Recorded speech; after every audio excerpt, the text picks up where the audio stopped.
Assalamualaikum warahmatullahi wabarakatuh. Perkenalkan, nama saya Farli Selenasar Kurniawan dari kelas T01 dengan NIM 255080307111005. Nah, kali ini saya akan menyampaikan pandangan saya mengenai wacana amandemen UUD 1945 yang akhir-akhir ini ramai dibincangkan kembali. Sebagai warga negara yang kritis, saya melihat bahwa wacana amandemen ini adalah hal yang sangat serius dan tidak bisa dianggap sepele. Konstitusi bukan sekedar dokumen biasa, tapi merupakan fondasi dasar negara yang mengatur arah kehidupan berbangsa dan bernegara. Karena itu, setiap upaya untuk mengubahnya harus dilakukan dengan sangat hati-hati, transparan, dan benar-benar berpihak kepada kepentingan masyarakat. Bukan sekedar kepentingan politik kelompok tertentu. Kalau berbicara dengan sisi pro, memang benar bahwa amandemen bisa menjadi langkah positif kita agar kita tahu bahwa dunia terus berubah dan tantangan bangsa semakin kompleks, baik di sisi ekonomi, sosial, maupun politik. Jadi, bisa saja memang dengan pasal-pasal dalam UUD 1945 yang sudah tidak lagi relevan dengan kondisi sekarang. Misalnya, isu tentang penguatan peran lembaga negara, sistem presidensial atau pengawasan terhadap kekuasaan eksekutif.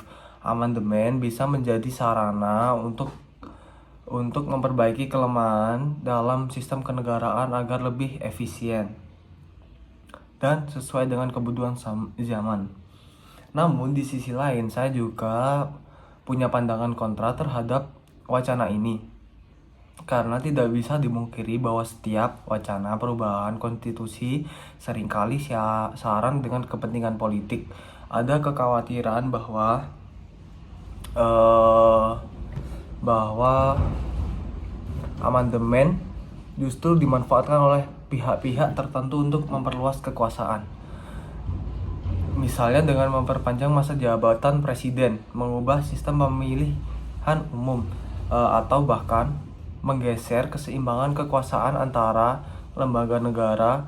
Kalau arah perubahan ini justru mengancam prinsip demokrasi dan kedaulatan rakyat, maka jelas hal tersebut harus ditolak. Kita perlu ingat bahwa pasal 1 ayat 2 UUD 1945 menyatakan bahwa kedaulatan berada di tangan rakyat dan dilaksanakan menurut Undang-Undang Dasar, yang artinya rakyat adalah pemilik kekuasaan tertinggi dalam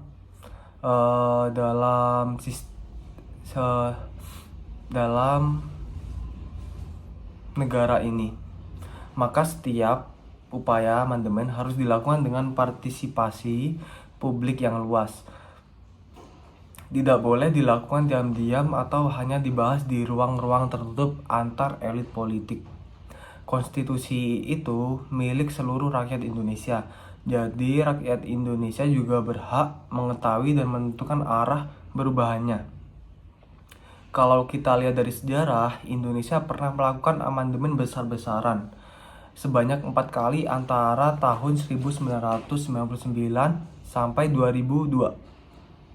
Saat itu tujuannya jelas, memperkuat demokrasi setelah masa reformasi dan menegakkan prinsip pembatasan kekuasaan. Nah, kalau sekarang wacana amandemen muncul lagi, pertanyaannya adalah apakah masih untuk memperbaiki sistem atau justru untuk mengembalikan kekuasaan ke tangan segelintir orang. Nah, menurut saya pribadi, amandemen boleh saja dilakukan, tapi harus selektif, transparan, dan betul-betul memiliki urgensi nasional.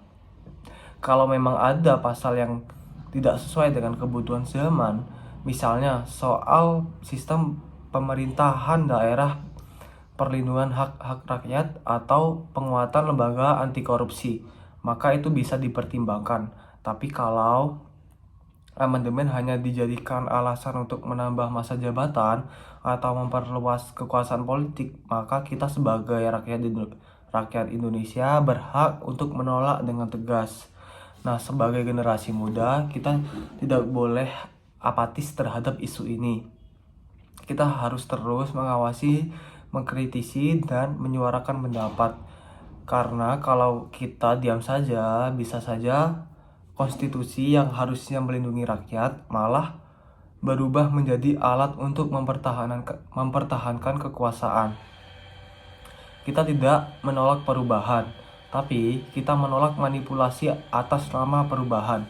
Jadi kesimpulannya, saya mendukung amandemen hanya jika dilakukan untuk memperkuat demokrasi, menegakkan keadilan, dan menjamin kesejahteraan rakyat. Tapi kalau arahnya justru melemahkan sistem yang sudah baik atau mengancam nilai-nilai dasar konstitusi, maka kita harus berdiri di barisan yang menolak.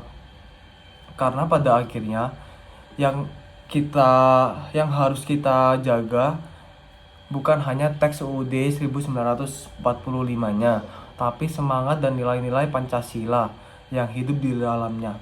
Itulah yang menjadi dasar dan jati diri bangsa Indonesia. Nah, sekian dari saya. Terima kasih. Kurang lebihnya mohon maaf. Assalamualaikum warahmatullahi wabarakatuh.